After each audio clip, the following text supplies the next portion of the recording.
Santo. Amén. Vamos a tomar nuestros lugares. Gloria a Jesús.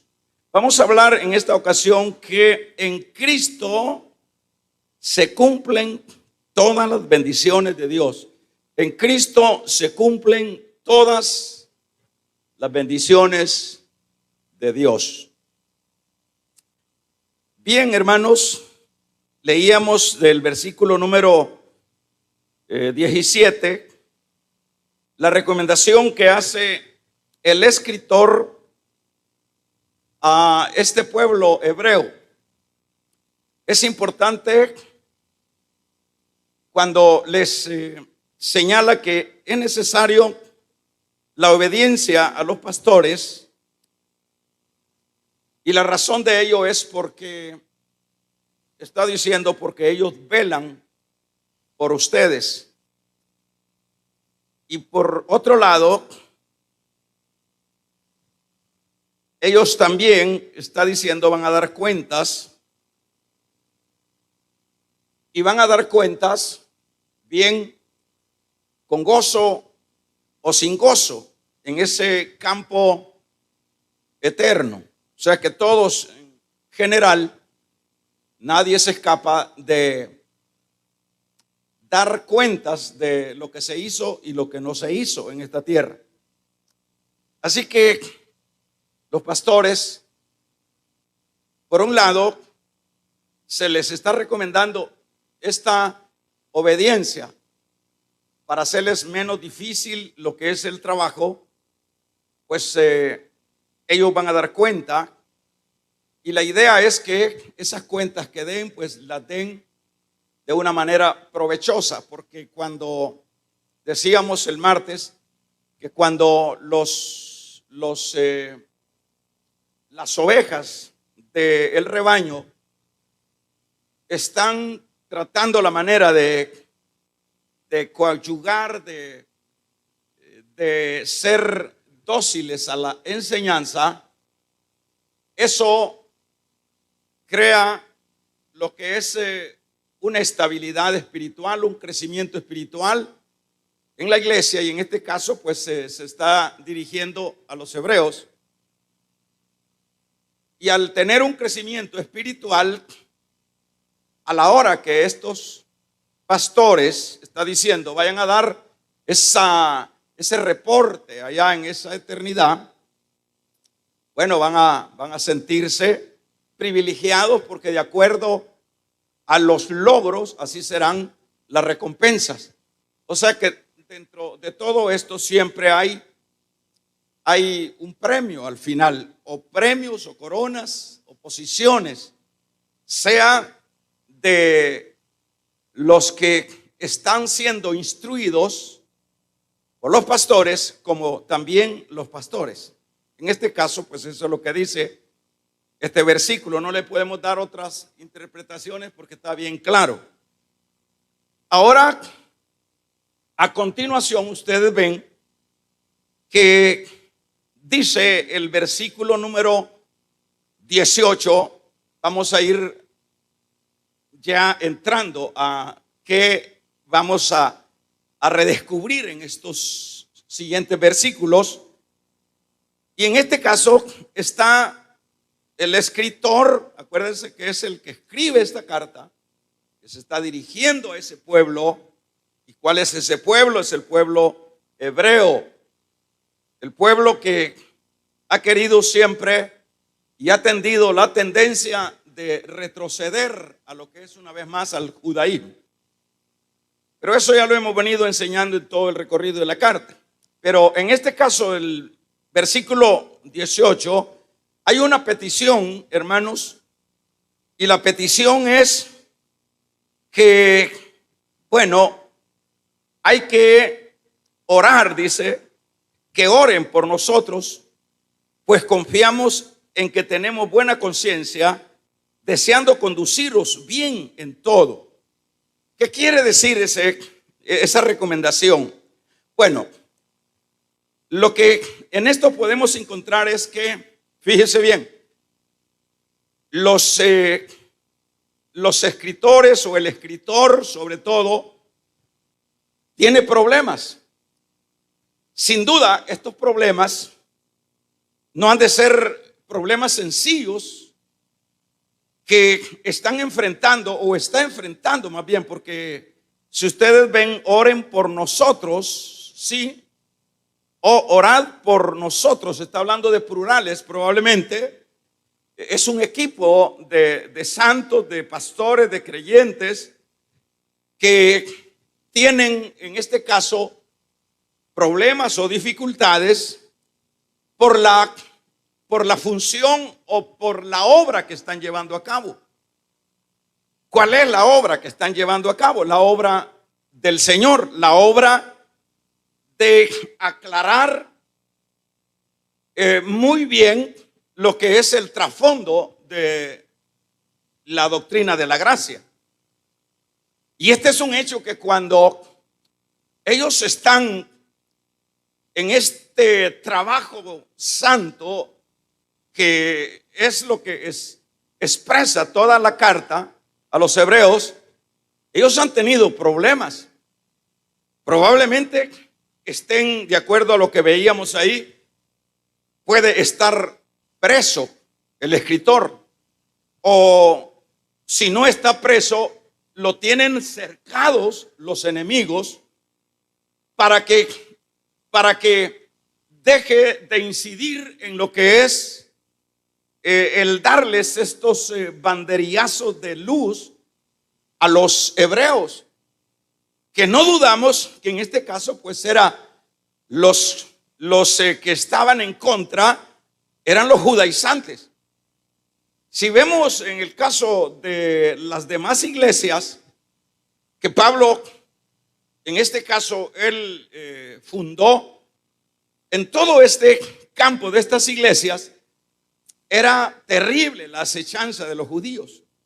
¿Por qué era terrible la acechanza de los judíos contra los apóstoles, contra Pablo?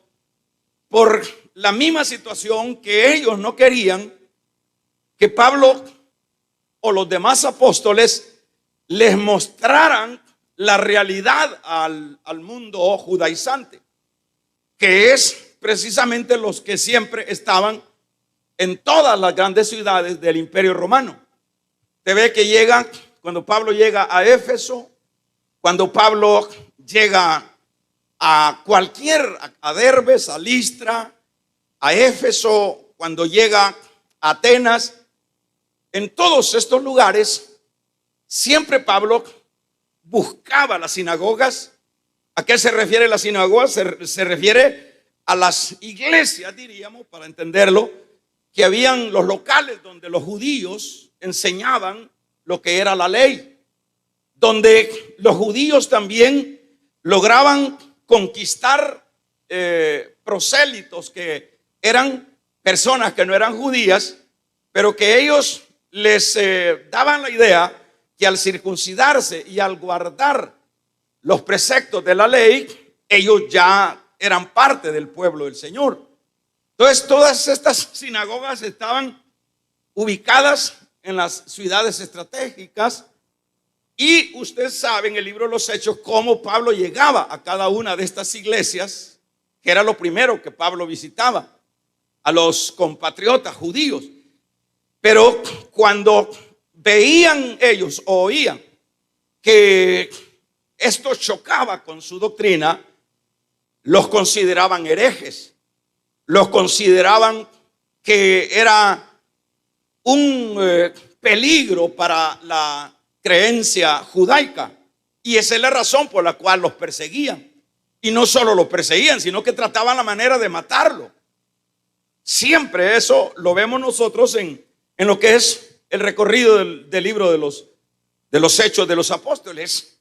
Y en este caso, aunque acá la Biblia no dice que era Pablo el escritor, pero huele a Pablo todo este libro de Hebreos, pero no dice la Biblia específicamente que era Pablo. Pero si no fuera Pablo, o si fuera Pablo, el problema es que está dándose el mismo problema, la misma situación. ¿Cuál situación? Persecución. Los tienen cercados. Si no están presos, los tienen bajo raya. los tienen angustiados, los tienen como sin margen de movilidad para poder seguir ahondando con este pueblo hebreo. Y en este caso podemos deducir, hermanos, que es un hecho que es Satanás. Satanás siempre va y es el que genera y el que motiva a sus seguidores. ¿Quiénes son los seguidores del diablo? Todos los que se dedican al pecado, e incluso todos aquellos que profesan una religión y que con esa religión pues dan como una apariencia de temerosos a Dios, pero en el fondo todo es una fachada. Es algo que lo usa Satanás, y en este caso estaba usando a los enemigos de la gracia para cercar al escritor o a los que están enviando esta carta, a los hebreos. Y siempre eso, como ya lo mencionaba, lo vemos en el libro de los Hechos, en las cartas. En ocasiones Pablo estuvo a punto de perder la vida, y específicamente por los mismos paisanos, porque no querían que se predicara lo que era el evangelio, porque eso atentaba, alteraba la religión judaica o la religión de ellos. Entonces aquí vemos la petición. Mire qué importante, hermano, porque cuando a veces las personas se pueden considerar o nos podemos considerar autosuficientes, nos podemos considerar, siempre hay esa tendencia, lastimosamente, en muchos de los líderes de iglesia, que tal vez porque tienen alguna entrega, algún tiempo o alguna búsqueda espiritual, como que las personas se creen autosuficientes y creen que no necesitan más que lo que ellos pueden accesar a lo de Dios. Pero aquí vemos humildad, aquí vemos una petición en este versículo número 18, que es hacia este mismo núcleo, sin duda hebreo, que oren por ellos, que oren porque están sin duda pasando una situación de tal vez no poder movilizarse, no poder ir a visitarlos personalmente, porque eso es lo que dice al final, para poder ir a verlos a ustedes. Entonces, ¿quién es el que está siempre interesado en coartar la obra de Dios? Es el enemigo, es el diablo. Pero fíjese que en este caso, de acuerdo a que el versículo dice, nosotros no tenemos mala conciencia, es probable que les estaban haciendo un crimen, les estaban formulando algún falso testimonio, y en esa idea es que ellos dicen, no, nosotros estamos bien con Dios, no tenemos, la conciencia no nos acusa de que estamos haciendo lo malo, estamos bien con Dios, porque eso es lo que dice, oren por nosotros, pues confiamos en que tenemos buena conciencia, deseando conducirlos bien en todo. Sin duda hay esa acusación de algo como para neutralizarlos. Todo eso lo vemos nosotros en el libro de los Hechos, cuando Pablo, vuelvo a recalcar, estaba desarrollando su ministerio. Pero hay algo, hermanos, importante a continuación, es que aun cuando parecería que el escritor acá está como con poco margen de movilidad, apela a algo importante, que es lo que también tenemos que ponerle ojo nosotros a esto, es la oración. Cuando él dice oren, en este caso oren por nosotros, oren, ¿qué nos da a entender eso? Que la oración es, hermanos, un arma poderosa. La oración para los santos o la oración que implementan los santos a su Dios es una arma que rompe lo que dice Pablo a los Corintios, porque dice: nuestras armas no son carnales, sino poderosas en el Señor. ¿Qué quiere decir? ¿Cuáles son esas armas? Las armas, bueno, allá en Efesios, la carta a los Efesios, capítulo 6, 12 en adelante, habla de algún promedio de las armas espirituales. Ahí habla que el creyente debe de vestirse con toda la armadura de Dios, y empieza dando los detalles de las armaduras de Dios. Habla que hay que armarse de la coraza de justicia. Esa es un arma en la cual no puede el enemigo penetrar en la vida de tanto de un creyente como en la vida colectiva de una iglesia. Cuando la iglesia practica la justicia, habla de esa arma. Habla de el arma de el apresto del evangelio. ¿A qué se refiere? A la palabra escrita, ¿verdad? Que hay que ponerse el apresto del evangelio, el yelmo de la salvación. Que yelmo no es otra cosa sino el casco que usaban los soldados romanos.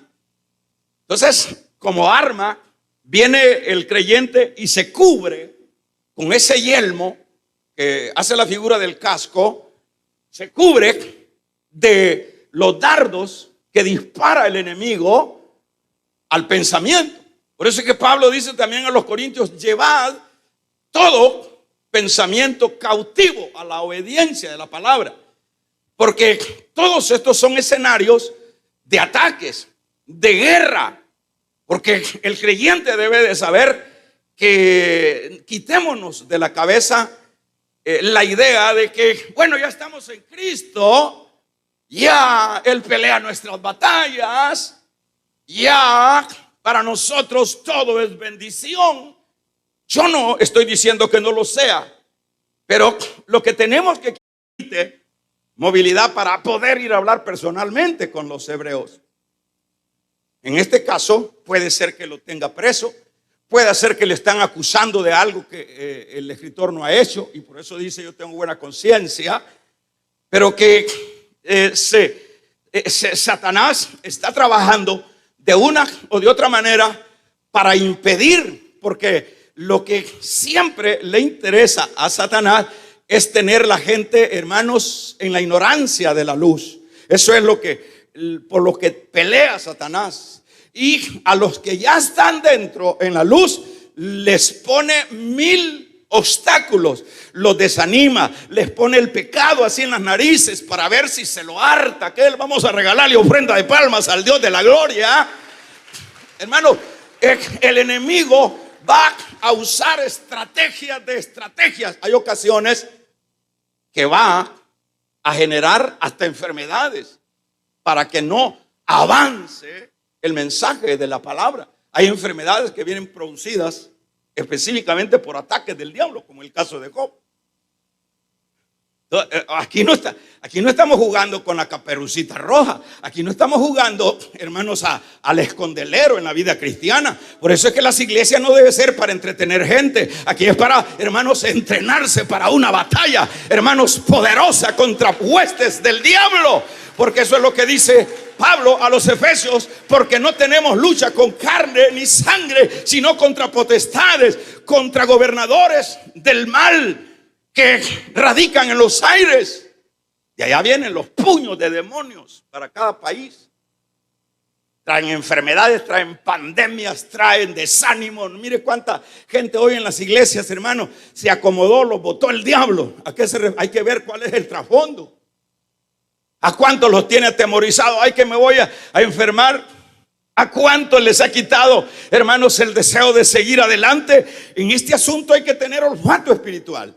Y lo lindo es que acá aprendemos que este escritor acude a las armas. Acude, no se cree el autosuficiente, no se cree, yo soy el gran orador, yo soy el gran buscador, yo soy el gran ayunador. No, es probable que lo fuera, pero él sabe que hay un principio, que dos son mejor que uno. Y nudo de tres dobleces no es fácil que se rompa.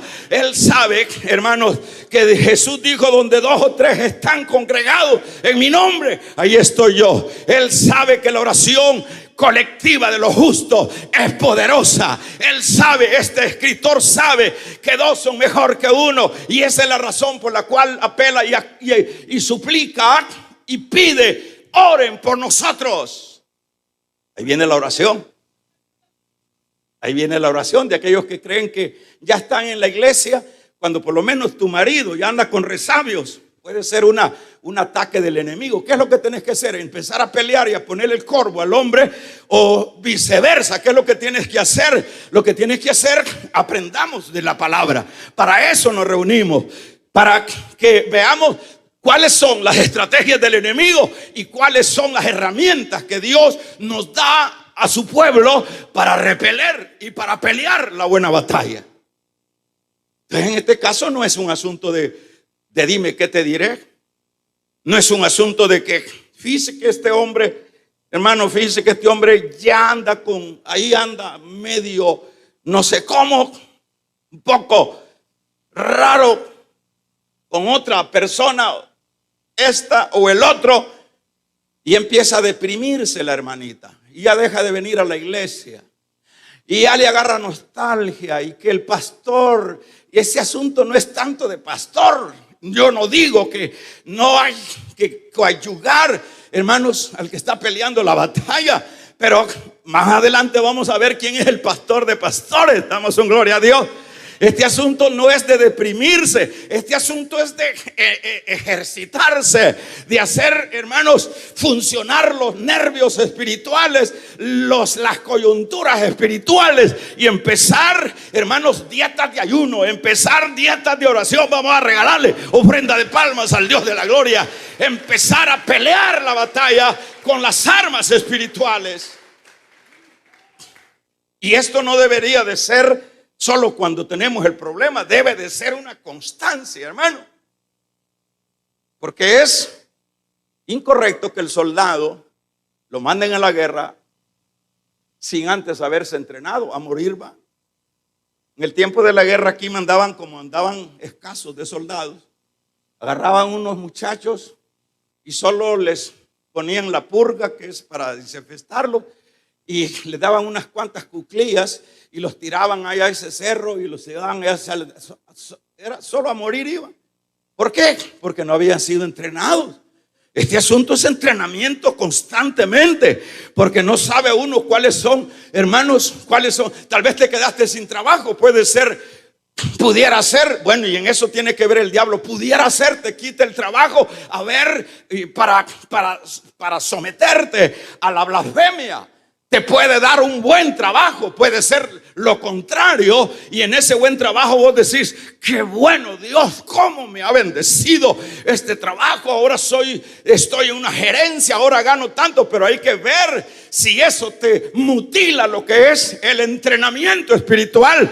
Todo aquello que mutila mi comunión con Dios no es de Dios, señores, eso viene del enemigo. Vamos a regalarle ofrenda de palmas al Dios de la gloria.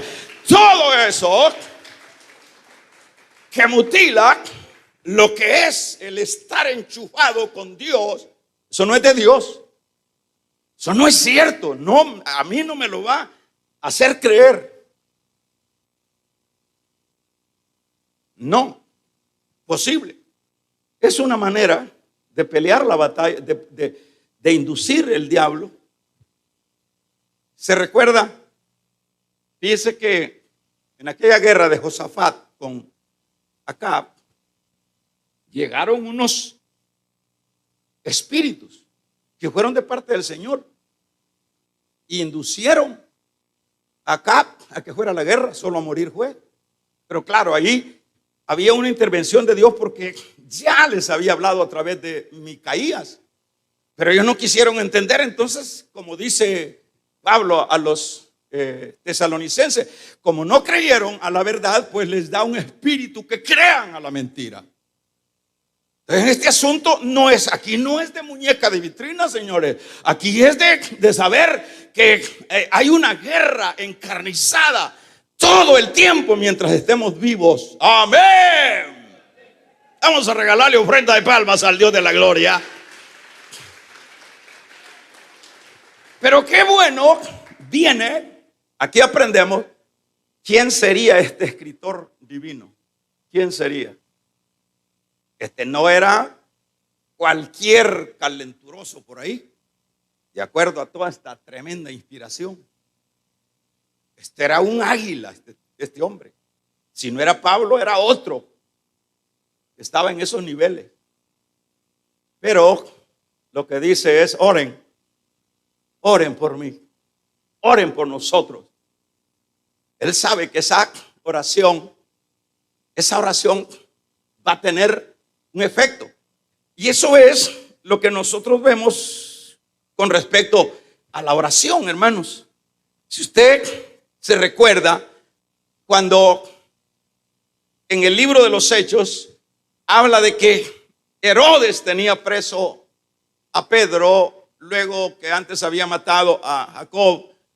Pero dice la iglesia, en el libro de los Hechos 12, que la iglesia se concentró. Mire qué lindo, mire qué importante es aprender esto, porque eso venimos a la iglesia. Aquí no venimos a hacer un show, aquí no venimos a ver cómo anda el pastor, cómo se viste el pastor, cómo el otro, si se puso, hermanos, los zapatos bajos o las altas. Aquí eso es perder el tiempo. Aquí hay que ser objetivos.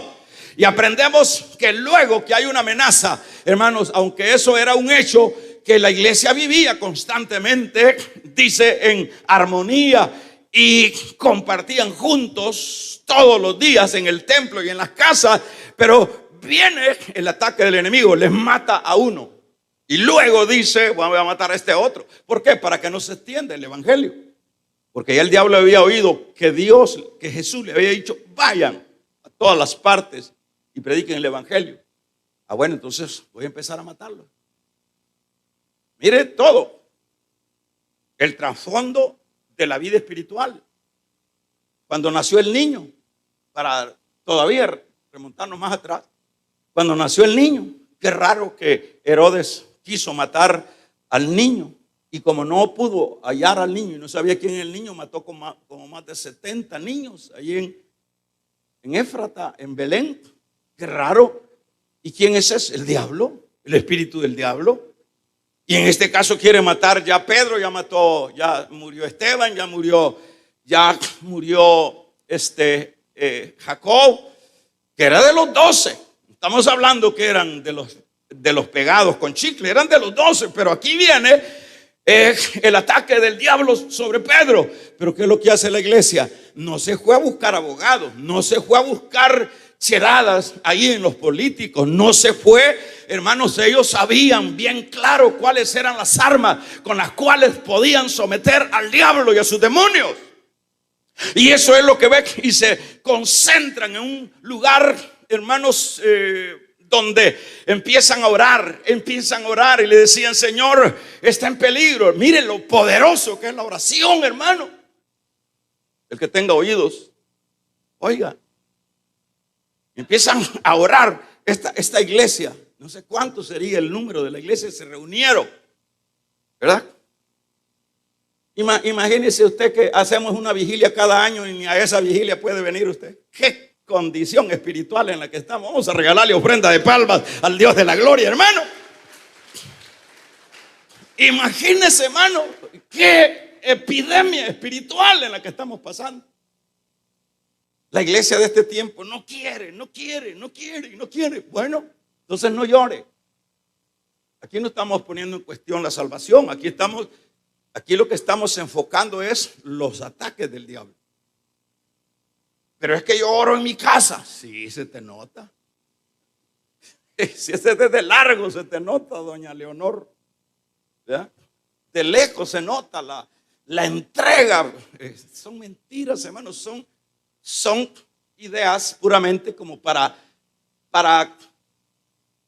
altercar, pero no es cierto. O sea, son espacios lindos, son como retiros, pues. Son como retiros que por lo menos hoy se nos hace costoso hacer retiros por los peligros de tantas cosas, ¿verdad? Por las distancias y sucesivamente. Entonces nos retiramos en la iglesia, dada la bendición que tenemos, que aquí tenemos suficiente para retirarnos. Y en la noche son propicias porque en la noche pues solo se ocupa, digo yo, para dormir, creo yo, ¿verdad? Entonces vamos a dejar la cama, decimos, y vamos a orar. A eso venimos aquí. Pero es que cantan mucho, esa es oración. Y sucesivamente todo es un culto a Dios. Pero de eso nos sirve. ¿Acaso, hermanos, los que venimos a estarnos una noche acá que se hace tan corta? Yo les pregunto, ¿van ustedes ahí pegando con los postes cuando salen? Si usted me pregunta a mí, no, llevo una unción poderosa, porque a eso venimos, a recibir de lo alto, hermanos, la fortaleza espiritual. Vamos a regalarle ofrenda de palmas al Dios de la gloria. Entonces, ¿qué es lo que necesitamos? Necesitamos acudir, y eso fue lo que hicieron ellos, acuden a la oración. Y vea qué poder tiene la oración. Vea qué poder tiene.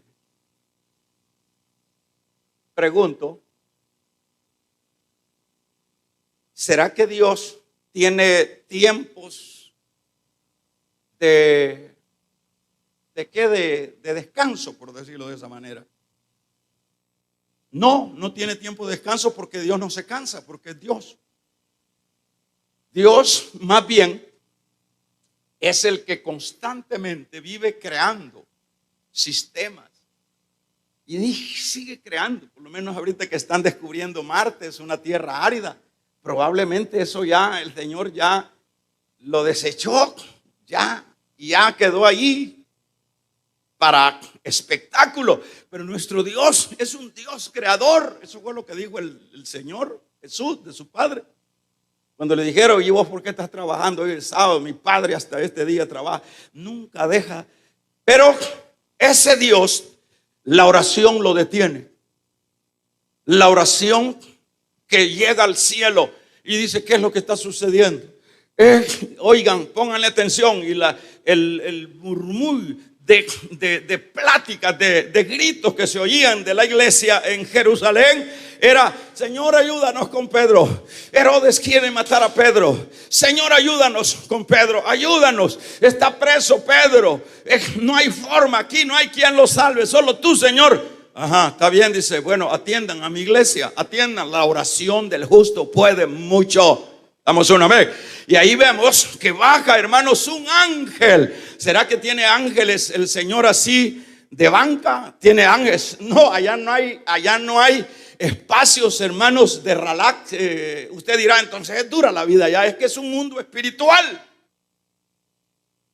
Y el Señor no tiene inconveniencia en mandar a un ángel para liberar a su siervo y conceder a la iglesia su petición. ¿Cómo? Si hubiera sido muerto Pedro también. Pero ahí vemos el recurso de la oración. Oren por mí. Oren por mí. ¿Ya? Mire, esto es lo que está diciendo el escritor. Orad por nosotros, pues confiamos en que tenemos buena conciencia. Quiere decir, ore. Todas estas acusaciones que nos están haciendo, y probablemente estamos presos, probablemente hay una enfermedad, probablemente cualquier cosa, seamos conducidos bien en todo. A más, pero dice el verso 9, y más os ruego que lo hagáis así para que yo os sea restituido más pronto. Puede ser lo que decía, una situación de cárcel, pero la oración es a la cual se está apelando acá. Ahora vamos a ver, no pierda el hilo, que los destinatarios de esta carta son los hebreos. Ahora vamos a ver en este versículo número 20, para que avancemos, y el Dios de paz que resucitó a los muertos, de los muertos, a nuestro Señor Jesucristo, el gran pastor de las ovejas, por la sangre del pacto eterno. Cuando leemos acá, luego el escritor pasa, y yo le pido a usted que no pierda el hilo y el trasfondo a quien se está dirigiendo. ¿Por qué en este versículo se dirige, en este caso, al pastor que trae paz? Y el Dios de paz, quiero decirle que durante el tiempo, hermanos, de lo que eran los hombres del antiguo pacto, ellos no tuvieron paz. Aun cuando tenían todos estos rituales, aun cuando tenían intervenciones de Dios, en el caso de los profetas, ellos carecían de una paz duradera, de una paz estable. Eso en este versículo 20, por eso decíamos a manera de tema, que en Cristo se cumplen todas las bendiciones de Dios. En aquel entonces, en el pasado, no había esta palabra paz que en el caso de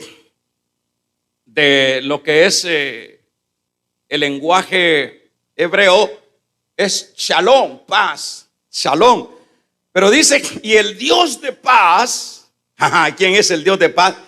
Que resucitó a los muertos, que resucitó de los muertos a nuestro Señor Jesucristo, el gran pastor de las ovejas, por la sangre del pacto eterno. Les está mostrando a sus oyentes, a sus destinatarios, que en Cristo hay paz. Eso fue lo que dijo el Señor. Lo que dijo el Señor: mi paz os dejo, mi paz os doy. Eso lo enfatizó el Señor. Y eso es un hecho que cada uno de los creyentes podemos dar fe de que esto es un hecho. La paz que trajo el buen pastor, la paz que trajo Dios por medio de Cristo, esa paz no la daba la ley, esa paz no la daban los rituales, esa paz no la daban las ceremonias que llevaba a cabo Israel. Pero sí, a través de el Cristo, el Padre ha enviado esa paz. Y cada uno de los santos, aquí les puede estar diciendo, ustedes pueden comprobar esa paz, que no la tuvieron en la ley.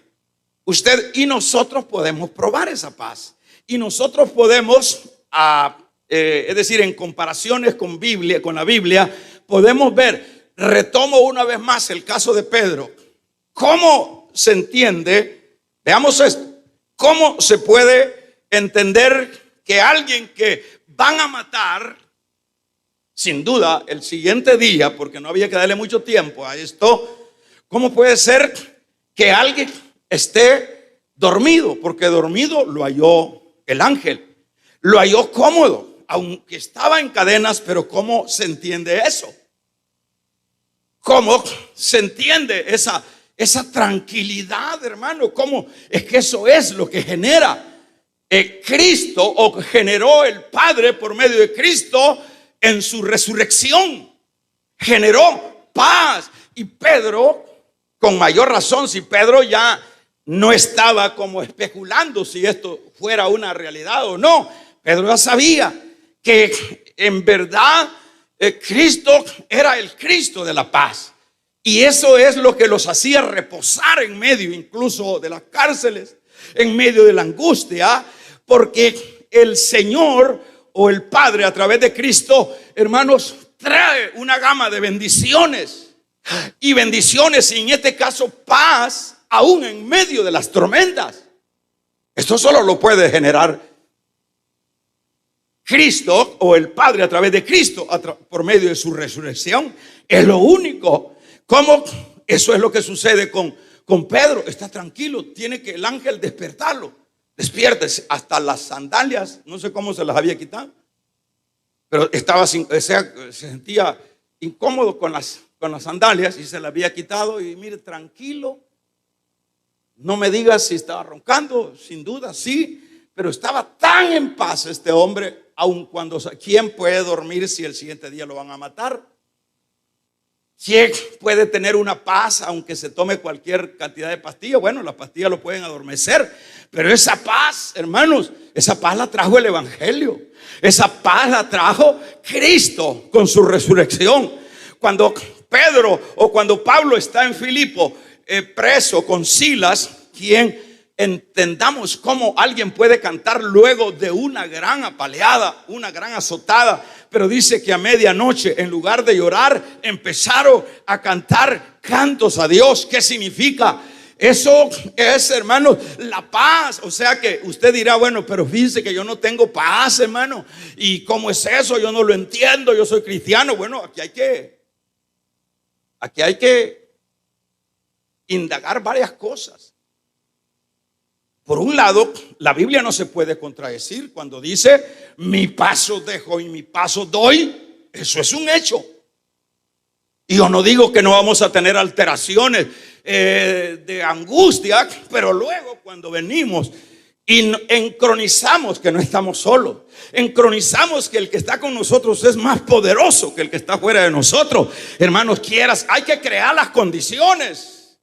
Dicho de otra manera, entonces hay que crear las condiciones. Cuando esté usted angustiado, trate la manera, bueno, si Cristo sufrió, ¿y por qué no voy a pasar yo también por esta parte estrecha?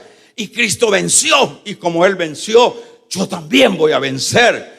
Y yo voy a salir adelante, yo voy a vencer en la adversidad. Entonces esas frases nos traerán paz a nosotros, nos traerán tranquilidad incluso en medio de la prueba. No es. Fíjese que muchos testimonios de personas que se convierten en las cárceles. Qué cosa terrible es una cárcel. Terrible. Pero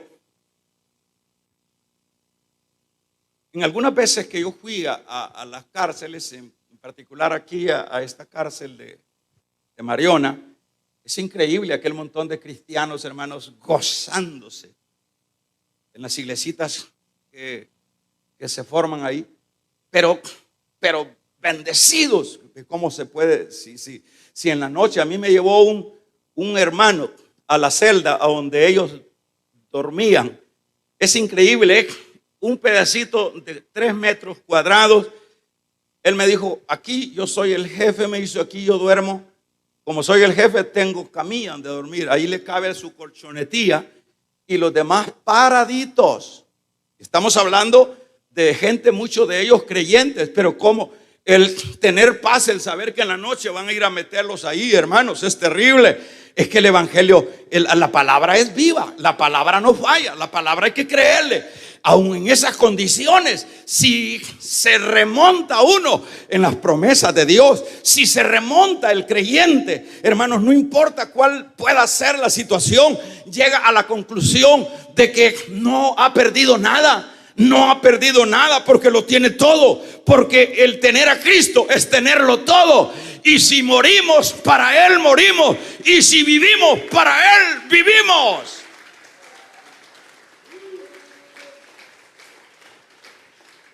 Damos un amén.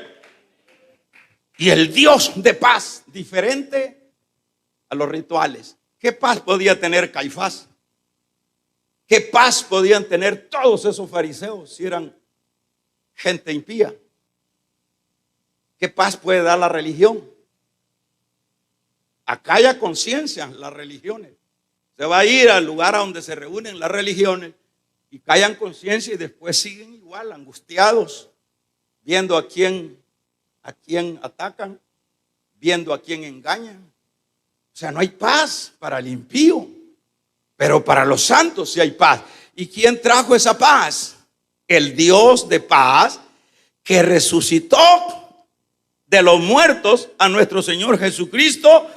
Y no solo eso, sigue diciendo este versículo, el pastor de las ovejas por la sangre del pacto eterno. El pastor de las ovejas ¿Quién es? ¿Quién es? ¿De qué manera alguien puede asegurar su futuro espiritual? No podemos asegurar el futuro espiritual de una manera personalizada. El futuro espiritual, aquí lo termina diciendo que es el gran pastor de las ovejas. ¿Quién es el gran pastor de las ovejas? No es la ley, no es los rituales. ¿A dónde conducía la ley? ¿A dónde conducían los rituales, hermanos? A los judíos, a las ceremonias, a las cosas externas y no internas. Pero el pastor, el gran pastor, fíjense qué tremendo es esto, es importante, dice el gran pastor de las ovejas, por la sangre del pacto. Le está diciendo, acuérdense, no pierda la idea que se está refiriendo a un grupo de ex judaizante. Está siempre remachando una verdad que tiene que entrarles de una y de otra manera en sus corazones. El gran pastor de las ovejas. Eso es lo que dice el Salmo 23. Jehová es mi pastor, nada me faltará. Y eso es lo que desempeña Cristo, hermanos, en medio de la grey, en medio de su iglesia. Si nosotros hubiéramos quedado sin pastor, si hubiéramos quedado a la deriva, no hubiera memoria de nosotros como iglesia. Fíjese el cuidado del gran pastor.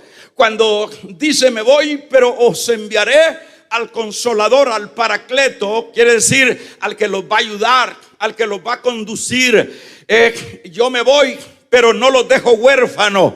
Y en esa instancia el Señor nos pastorea, el Señor nos guía, el Señor intercede por nosotros, el Señor está pendiente de las necesidades de sus ovejas. De un amén, las ovejas del Señor.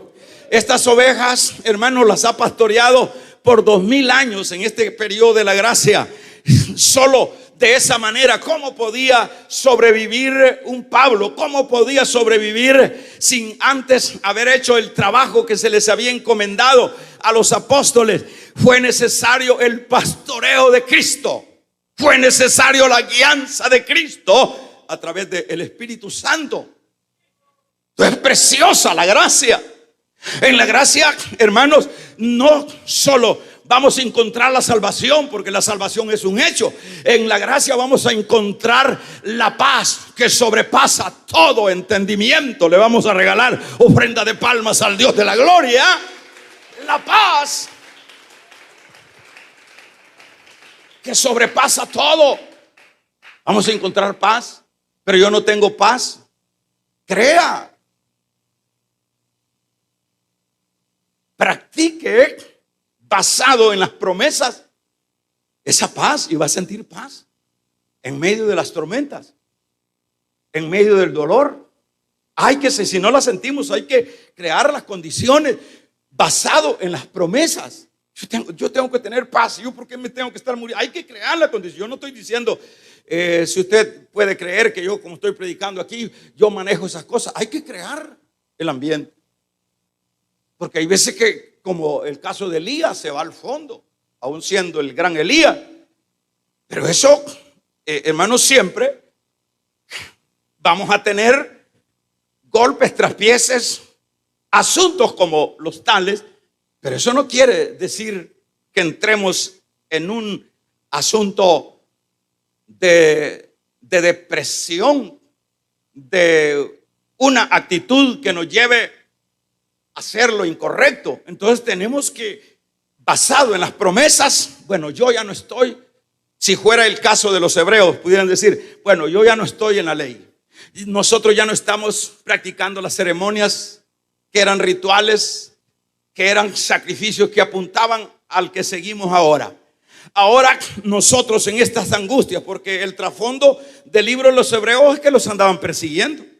El trasfondo del libro de los hebreos es que los buscaban, les quitaban sus bienes, los perseguían. En este caso ellos debían de decir, bueno, en este sentido estamos en el mejor lugar, estamos siguiendo lo mejor.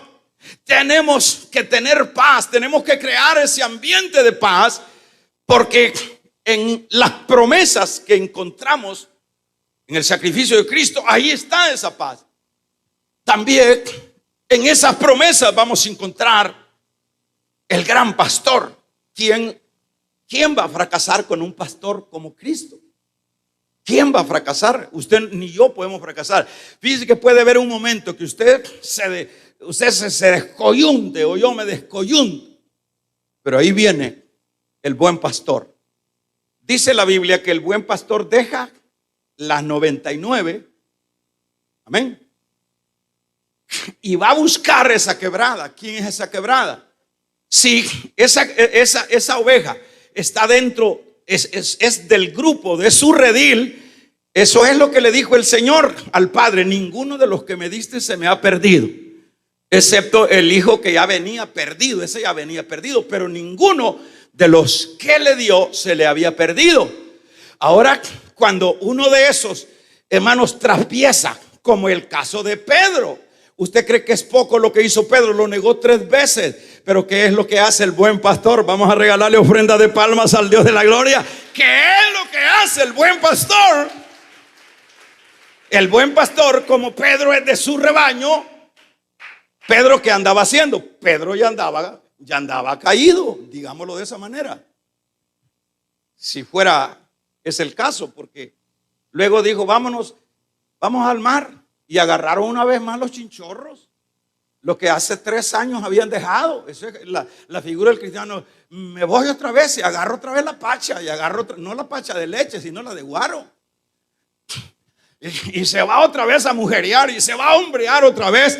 Pero como es de las ovejas del Señor, lo mismo hizo Pedro. Lo único que fue a hacer la vida anterior a eso se fue y se llevó 5 más. Por eso hay que andar con mucho cuidado con los que andan con la ala quebrada, porque es suficiente que motiven a otros: vámonos, hombre, vámonos, que aquí no hay amor, vamos. Y ahí van un montón de simples detrás del otro.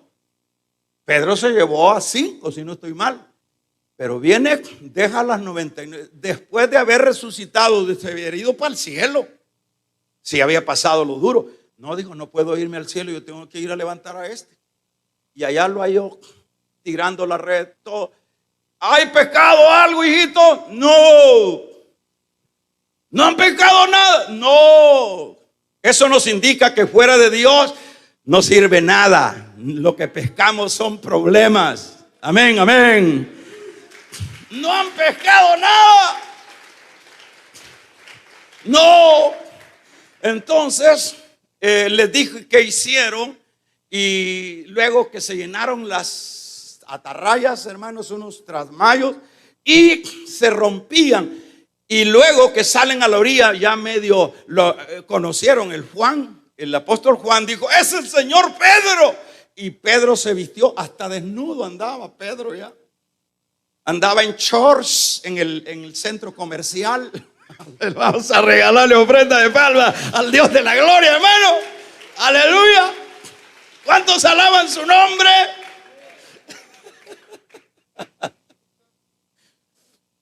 Y agarró, hermano, el calzoncito, el pantaloncito, perdón, y se lo puso Pedro, y salieron. Y le dijo: venga. Ya les tenía un gran pez al estilo Jesús, sin necesidad de pescar. Y ahí le dijo Pedro: ¿me amas? Sí, Señor. Pedro, ¿me amas? Y 3 veces. ¿Qué es lo que le estoy diciendo? Él fue a buscar a ese. Por eso es que él deja las 99. Qué pastor el que tiene usted, ¿verdad?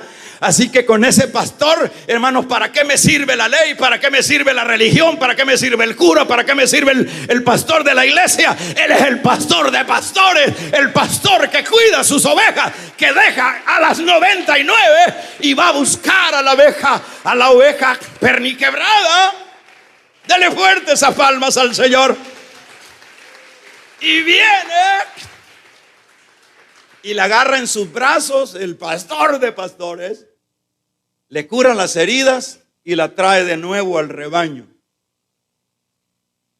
Eso es el trasfondo, se le está diciendo a los hebreos. Este es a quien ustedes siguen ahora.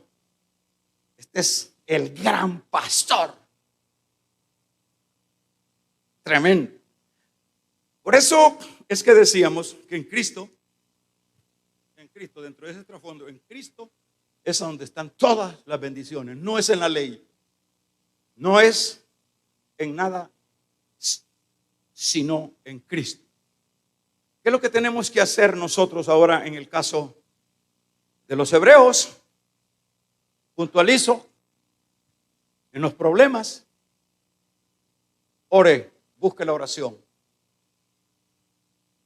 Cuando no tenga usted, cuando usted esté angustiado y no tiene paz, trate la manera de crear las condiciones para que esa paz venga. Porque esa paz aquí está en Dios. Está con nosotros. Lo que pasa es que pudiera ser como que a nosotros se nos vaya la corriente y tenemos el gran transformador ahí y no lo usamos.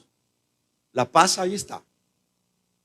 Tercero, usted debe de saber que tiene el mejor pastor y que ese pastor va a hacer cualquier cosa con tal de sacarlo del hoyo a donde esa oveja ha caído. Eso es diferente a lo que es religiones. Y este fue el resultado de su sacrificio en la cruz, hermanos hebreos y hermanos de la iglesia de hoy.